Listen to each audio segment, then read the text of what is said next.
Sveiki! Mans vārds ir Regija, un šodien mēs parunāsim par trīsstūriem, par vienādsānu trīsstūru malu aprēķināšanu. Izstāstīšu jums tādu ļoti vienkāršu veidu, kā jūs ātri un viegli varat 2 sekundžu laikā pateikt, cik liela ir katra mala, tikai paskatoties uz trīsstūri. Tātad šodienas mūsu tēmas būs 345-60 grādu likums taisna leņķa trīsstūrī. Tātad tur ir 2 likumi, kas jums ir jāzina. Tātad 2 likumi. Sākumā paņemsim 45 grādu likumu. Tātad visi šie nākamie noteikumi ir saistoši tikai taisna leņķa trīsstūrim. Tātad viens leņķis ir 90 grādi. Un tad pārējie ir kāds no šiem leņķa lielumiem. Tātad paņemsim, ka šeit ir 45 grādi. Mēs zinām, ka jebkuram trīsstūrim iekšējo leņķu summa ir 180 grādi. Tātad leņķu summa ir 180 grādi kopā leņķi. Tātad, ja mēs zinām, ka viens ir 90, otrs ir 45, tad no 180 atņemot 90 un atņemot 45, iegūstam 45 grādus. Attiecīgi, tas nozīmē, ka arī šeit mums ir 45 grādi. Ja mums ir vienāda leņķu lielums pie pamata malas, tad tas ir vienādsānu trīsstūris. Tas ir tāds likums. Tad jebkuram vienādsānu trīsstūrim, neatkarīgi vai ir taisnleņķi vai nē, ja leņķi pie pamata ir vienādi, tas ir vienādsānu trīsstūris. Tātad tagad nedaudz par malām. Ja mēs zinām, ka tas ir vienādsānu trīsstūris taisna leņķa, tad šīs malas ir vienādas. Tās apzīmēsim ar A burtu. Un hipotenūzu mēs iegūstam reizinot kateti ar kvadrātsakni no 2. Tātad, piemēram, ja jums malas garums ir AC ir 6, tad hipotenūza ir mala, kur atrodas pret lielāko leņķi, ir 6 kvadrātsakni no 2. Mēs neko nevaram sareizināt, tā arī ir atbilde. Tātad, ja mums ir piemēram, nākamais paņemsim, ka A ir piemēram 6,4, tātad šeit būs 6,4 kvadrātsakni no 2. Lai jūs iegūtu malu kateti, ja jūs zināt hipotenūzu, notiek tā kā pretējā darbība. Ja no katete reizinam ar kvadrātsakni no 2, lai iegūtu hipotenūzu, tad hipotenūzu dalam ar kvadrātsakni no 2, lai iegūtu kateti. Piemēram, ja jums ir 5 kvadrātsaknes no 2, tad, lai iegūtu kateti, jūs 5 kvadrātsaknes no 2 dalat ar kvadrātsakni no 2. Šeit ar piecinieku un kvadrātsakni no 2 ir reizināšanas zīme. Mēs to nerakstam, bet viņi tur ir. Tad, ja mums ir reizināšana, mēs varam saīsināt. Tātad dalīt ar vienādu skaitli. Kvadrātsakni no 2, kvadrātsakni no 2 ir atbilde 5. Tātad katetes garums ir 5. Abu katešu garums ir 5. Tas ir 5. Mēdz būt arī tā, ka jums ir vienādsānu trīsstūris, un hipotenūza ir piemēram 12 cm. Un jums palūdz aprēķināt, cik ir katete. Tātad, kā mēs tikko teicu, lai aprēķinātu kateti, jūs hipotenūzu dalat ar kvadrātsakni no 2. Tātad, kā mēs to darām? Mēs 12 dalām ar kvadrātsakni no 2. Tātad, dalīšanas zīmi mēs varam rakstīt dažādi. Mēs varam šādi rakstīt, vai arī 12 dalīts ar kvadrātsakni no 2. Vizuāli saprotamāk būtu, ja mēs rakstītu šādos piemēros. Tātad, mums ir 12 dalīts ar kvadrātsakni no 2. Ar kvadrātsakni no 2 būtu izdalīt problemātiski, tāpēc mēs visu izteiksmi reizinām ar kvadrātsakni no 2. Tātad visu izteiksmi. Mums parādās 12 reiz kvadrātsakni no 2, kvadrātsakni no 2 reiz kvadrātsakni no 2. Šeit ir jāatcerās viens tāds likums, kas nodara arī 9. klases eksāmenos. ļoti bieži, ka vienādas kvadrātsaknes reizinoties ir tas pats skaitlis zem kvadrāta. Tāpat arī kvadrātsakne, piemēram, no 14 reizi kvadrātsakne no 14 ir 14. To pašu var arī pierakstīt, piemēram, kvadrātsakne no 3, kāpinot no 2. pakāpē, tas ir kvadrātsakne no 3 reizi kvadrātsakne no 3 ir 3. Tātad šis ir likums, kas ir jāatcerās. Un to mēs izmantojam arī aprēķinot katešu garumu. Tātad šeit mēs redzam, ka ir divas vienādas kvadrātsaknes. To reizinājums tātad ir divnieks. 12 reizi kvadrātsakne no 2 dalīts ar 2. Atkal saīsinam, tātad dalam ar vienādu skaitli. Viena no augšas, viena no apakšas. 12 un 2 abi dalās ar 2, tas ir 1 un 6. Atbildi ir 6 kvadrātsaknes no 2. Tātad katešu garums, abu katešu garums ir 6 kvadrātsaknes no 2. Tā kā tā. Tas ir 1. Tātad, ja jūs redzat taisnētu trīsstūri, kuram ir vienādas malas un 45 grādi pamata leņķi pie pamata malas ir 45 grādi, jūs skatāties, ja jums ir katete, lai aprēķinātu hipotenuzu, sareizināt ar kvadrātsakni no 2. Ja jums ir hipotenuza un vēlaties uzzināt kateti, izdaliet ar kvadrātsakni no 2. Un tas arī ir viss. Tagad parunāsim par otru likumu, par 30-60 grādu likumu. Tur būs jābūt nedaudz vērīgākiem. Tātad, mums ir trīsstūris, bet vairs nav vienādas malas. Tātad, mums ir atkal taisnleņķa trīsstūris ABC. Ir 90 grādi, tātad taisnleņķa trīsstūris, un, piemēram, viens leņķis ir 30, attiecīgi otrs ir 60, jo kopā mums ir jāizveidojas 180 grādiem. Atceramies to, ka arī apzīmējumi šeit atšķirsies, jo, ja ir dažādi šie pusaplīšu daudzums, tas nozīmē, ka leņķi ir dažādi. Ja daudzumu skaits ir vienāds, tad leņķi ir vienādi. Tātad, šeit ir jāstāsta tā. Pirmkārt, tagad jūs redzat trīsstūri, es ieteiktu vienmēr aprēķināt leņķus, ja tas ir iespējams. Tātad, ja jums ir 2 leņķi doti, tad jūs varat aprēķināt trešo. Tas vizuāli jums būs vieglāk arī saprast, kur ir garākā mala, kur ir īsākā un citas lietas. Atceramies, ka īsākā mala atrodas pretī mazākiem leņķim. Garākā mala pretī lielākiem leņķim. Ja? Tātad šī mums būtu īsākā mala, šī būtu pēc tam nākamais garums, un šis ir trešais, visgarākā malā. Tātad, bet mēs vēlējāmies aprēķināt malu garumus. Attiecīgi, mala, kura atrodas pretī 30 grādiem, ir 2 reizes īsāka nekā hipotenuza.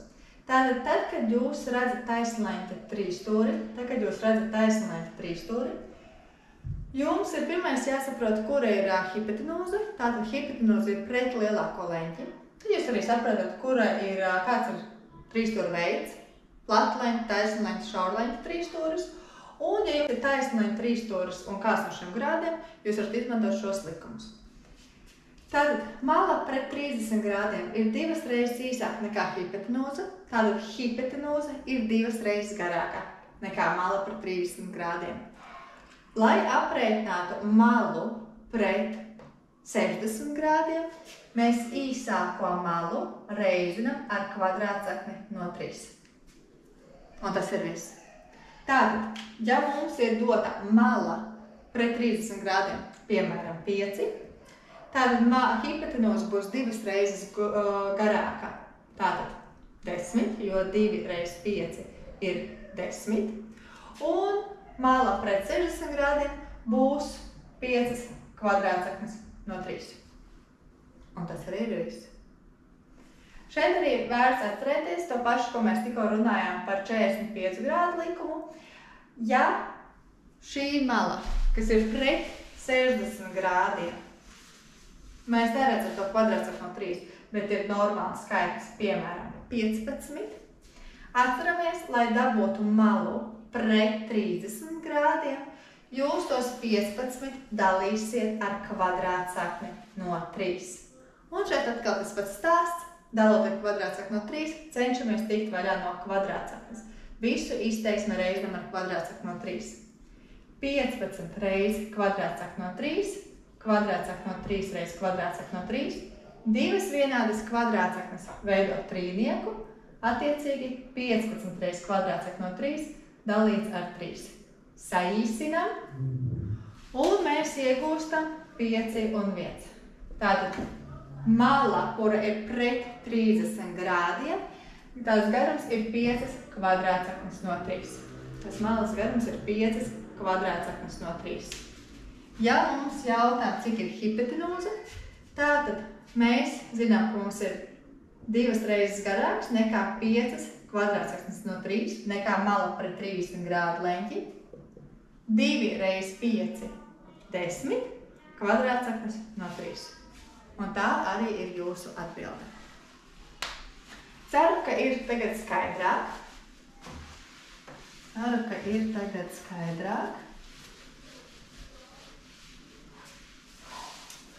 Un tagad papildīsim uzdevumus.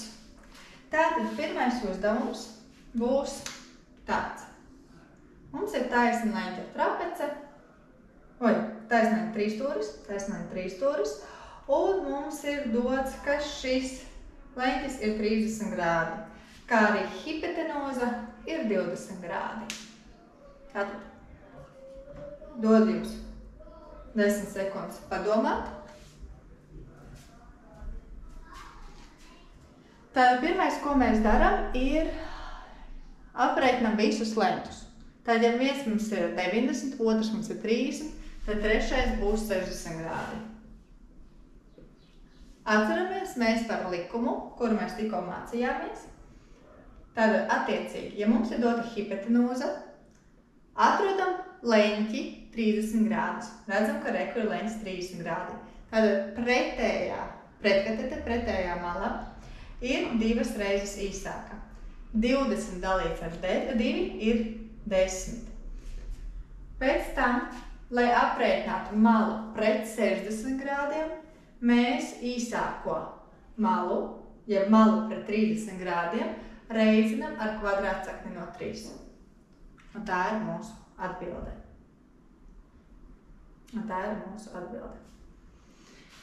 Nākamais piemērs.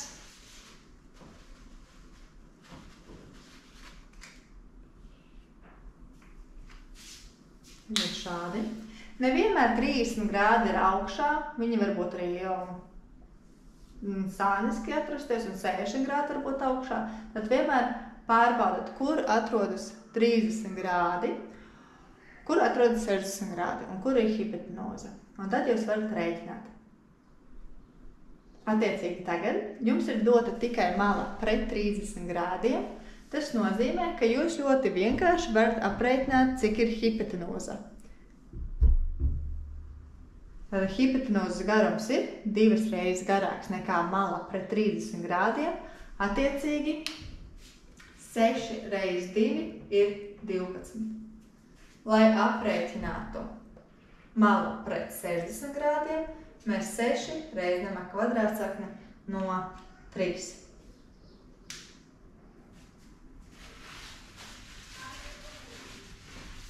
Tātad mums ir tikai šeit 2 darbības.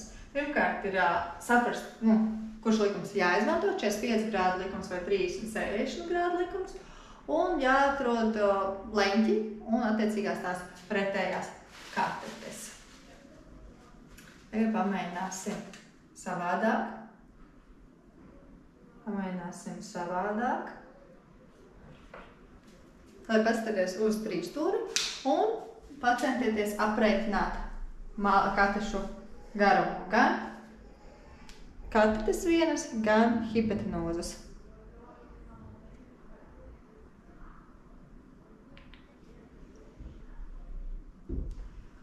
Tātad, ja bijāt vērīgi, pamanījāt, ka leņķi ir samainīti otrādāk, Tātad tagad man ir dota mala, kura atrodas pret 60 grādiem. Tātad pret 60 grādiem. Un man vajag apreikināt malu, kura atrodas pret 30 grādiem. Tātad tieši tāpat, kā mēs iepriekš darījām, mums 12 jādala ar kvadrātsakni no 3, lai iegūtu malu pret 30 grādiem. Attiecīgi visu reizam ar kvadrātsakni no 3. Vienādas kvadrātsaknes veido tādu pašu skaitli, kas bija zem kvadrātsaknes. Vienmēr saīsinam un iegūstam, ka mala pret 30 grādu leņķi ir 4 kvadrātsaknes no 3.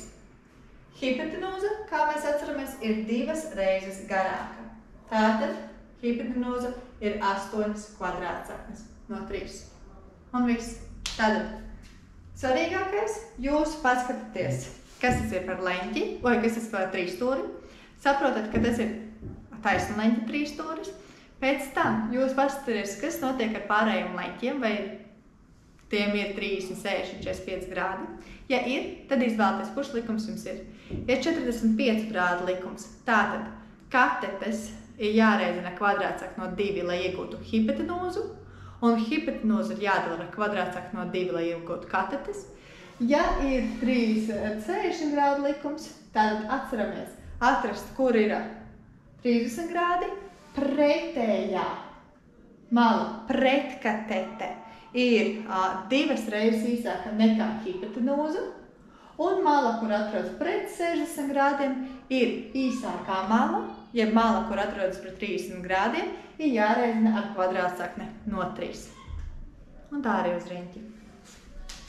Tātad šādus piemērus jūs neredzat tikai trīsstūros. Tos jūs redzat citos arī piemēros. Piemēram, jums ir kvadrāts. Jums ir kvadrāts, visas malas ir vienādas, un jums ir dots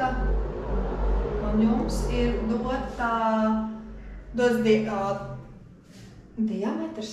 Jā, diametrs. Tātad, ja jums ir dota, ka viena malas garums ir 7, kā jūs varat aprēķināt, cik ir diagonālas garums? Tad atceramies, ka mums ir kvadrāts, tātad kvadrātam visas malas ir vienādas. Ja visas malas ir vienādas, tas ir vienāds sānu trīsstūris, un šeit mums ir 90 grādu leņķi. Tātad šeit mums ir 45 grādu leņķi. Un ja mēs izņemam šo trīsstūri ārā, bišķiņ tā kā paskatāmies no malas, 90 grādi, 45 grādi, te ir 7, tad, lai aprēķinātu hipotenūzu, mēs 7 reizinam ar kvadrātsakni no 2. Un tā ir arī mūsu atbilde.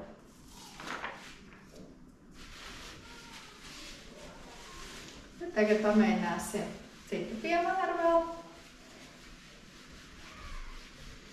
Tagad paņemsim taisnu leņķa trapeci. Tad jau vairs nav trīsstūris, bet mums jau ir trapece. Mēs zinām, reku, ka ir A, B, C, D. Zinām, ka D leņķis ir 30 grādi, tad šaurais leņķis ir 30 grādi, un mums vēlās, lai mēs aprēķinām, cik ir A. Tāks, un ir cits garumiņi. Tātad CD, tātad šeit mums sanāk ir 12, otrs mums ir 18, 2 pamati ir doti, un mums vēlās, lai mēs uzzinājam, cik ir AB un cik ir CD. Tātad taisnēm trapecēm, mums jau bija tāds video par taisnēm trapecēm, mēs, lai aprēķinātu šos garumus, zinām, ka šo malu varam pabīdīt un izveidot trīsstūri. Tā kā tā ir taisnēm trapece, tad šī pamati ir savstarpēji paralēli, viņi nekad nekrustojas, tad mēs šo malu varam bīdīt, cik mēs gribam, un tik un tā mala visur būs vienāda. Pēc tam mēs vēlamies aprēķināt šo malu. Tā kā apzīmēsim ar citu burtu. Tad kā mēs to varējām aprēķināt? Ja šī pamats ir 12 un šis pamats ir 18, lai aprēķinātu mazo pamatiņu, šo daļu 3 stūra, mēs no 18 atņemam īsāko pamatu, iegūstam 6. Tālāk mēs paskatāmies uz šo 3 stūri, un skatāmies, šeit ir 90, 60, 30, tad trešais leņķis ir 60 grādi.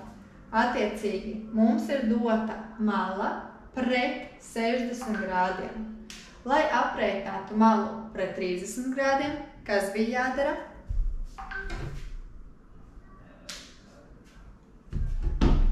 Mēs malu pret 60 grādiem dalām ar kvadrātsakni no 3. Atkal 2 vienādas kvadrātsaknes. Un iegūstam 2 kvadrātsaknes no 3. Tātad augstums mums ir 2 saknes no 3. Tā kā tā ir mala pret 30 grādiem, lai aprēķinātu hipotenūzu, mēs vienkārši šo malu reizinam ar 2. 2 reizi 2 saknes no 3 ir 4 saknes no 3. Un tas arī ir viss. Tātad atceramies to, ko es arī stāstīju. Šis ir vieglākais variants, kā jūs varat aprēķināt 30, 60, 45 grādus, ja jums ir taisna leņķa 3 stūris. Protams, ir opcijas izmantot kosinus, sīnus un tangenu, bet tur jau ir nopietnākas formulas un rezultāts ir tieši tas pats. Tātad iesaku jums patrenēties šāda veida uzdevumus, kur jums ir jāsareizina ar 2 vai jāizdala ar 2, jāsareizina kvadrātsakni no 2, jāizdala kvadrātsakni no 2 vai kvadrātsakni no 3, vai jāizdala kvadrātsakni no 3. Tāpēc ceru, ka tas bija vērtīgi. Cerams, ka sapratāt, kā jums ir jāskatās uz 3 stūri, tad, kad jūs viņu ieraugat kaut kādā uzdevumā. Laikam izstāstīšu vēlreiz, vai ne? Pats svarīgākais. Tātad, ko es daru, kad es ieraugu 3 stūri? Es ieraugu 3 stūri. Pirmkārt, es saprotu, kas tas pa veidu. Ja man ir taisnēm 3 stūrs, ļoti labi. Tātad, ja man ir taisnēm 3 stūrs, man ir vairākas opcijas, kā es varu aprēķināt malas. Vai tas ir Pitagors, vai piemēram 30, 60, 45 grādu likums, vai varam mēģināt arī kādas cits, arī pēc sīnus un kosinus tangena. Tātad skatos man taisnais leņķis. Ja es zinu, ka viena mala leņķis man ir 30 grādi, es saprotu, ka man otrs būs 60. Ja man ir 1,45, es zinu, ka otrs arī būs 45, jo kopā ir jāveido 180 grādiem. Un tad es izmantoju manas īpašības. Pirmkārt, ko es pameklēju, ja man ir 30 un 60 grādi, kur ir 30 grādu leņķis, kura ir pretkatete. Tātad hipotenūza man ir pret lielāko leņķi, tātad šī man ir hipotenūza. Šī ir pretkatete, piekatete. Šī ir piekatete, tātad mums viņa nav vajadzīga. Mums vajag tieši pretkatete, tātad pretkatete. Un atceramies, ka tā ir 2 reizes īsāka nekā hipotenūza. Un, lai aprēķinātu pret 60 grādiem, mēs šo reizinājam kvadrātsakni no 3. Tas arī ir viss. Tā kā šo samācieties, lai jums eksāmenā un kontroldarbos būtu krietni vieglāk un ātrāk, jo būšu godīga, ja jūs šo zinat, jums aprēķināt malu garumus ir minūtes sekundžu jautājums. Ar pārējām metodēm tad jau jums ir bišķiņ jāpadomā un jāparēķina. Tā kā ceru, ka patika, cerams, ka ir noderīgi, un arī būs uzdevumi, kurus jūs varat papildīt paši. Noteikti to varat paskatīties aprakstā video, un tur būs links uz papildus uzdevumiem, kur varēsiet patrenēties tieši šos likumus, 30, 60, 45 grādu likumus taisnleņķa 3 stūrī, kā arī citās figūrās, kuras jūs sadalot, izveidojās 3 stūris, un tieši šādi aprēķināt kādu no malu garumiem. Tā kā paldies, ka noskatījāties video, un tiekamies nākamajā. Atā!